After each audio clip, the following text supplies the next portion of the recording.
Alam niyo mga kakons, meron na naman tayong kabayan na terminate kahapon. Yung amo niya na pagka, alam niyo, siya, hindi natin ma-blame kasi may mga amo talaga na masaselan. Terminate siya kahapon dahil sa yung mga insects na gumagapang, yung parang kutong maliliit. Ay nako. So yun, chinat siya ng amo kahapon niya. Uwi daw siya. Day off niya kasi kahapon Sunday. Day off namin mga kungyan dito pag Sunday most of the time. So chinat siya ng amo niya na umuwi daw para pack up your things na daw. Sabing ganun.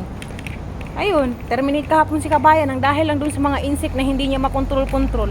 Hindi naman kasi minsan natin makontrol yung may mga time dito na yung mga insect na yung mga gumagapang na parang maliliit na kuto. Laging lumalabas. Ay nako, lalo kapag luma na yung building ng bahay. Ay nako, talaga problema yan.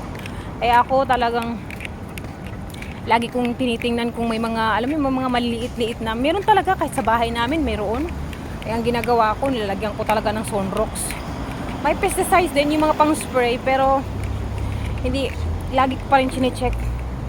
Well, swerte lang din ako dahil hindi naman ganun ka-selan yung mga amo ko. Naiintindihan naman nila na hindi talaga minsan nakokontrol yung mga ganun. Ang importante, nililinis mo, kumbaga pag nakikita mo yan, gawan mo ng paraan para hindi yung magiging obvious masyado. Siguro si kabayan, yung mga amo niya talagang ganun wala tayong magawa. Kaya pinababa siya kahapon ng the spot. Ang sabi naman ng amo niya, pupunta daw sila sa agency para doon daw magkwentahan. Dahil hindi daw alam ng amo niya kung paano magkwenta ng mga dapat bayarin, ganun mga obligasyon, ganun kasi pag tinirminate ka on the spot, siyempre may makukuha ka, may bibigay yan sila sa'yo yung 1 month na salary, tapos yung working days mo automatic yan kapag terminate ka, pag sila nag-terminate sa'yo on the spot. Yun, so pupunta sila ng agency ng amo niya para malaman nila kung magkano ang babayaran kay kabayan, ganun. Mas maigi na rin yung ganun.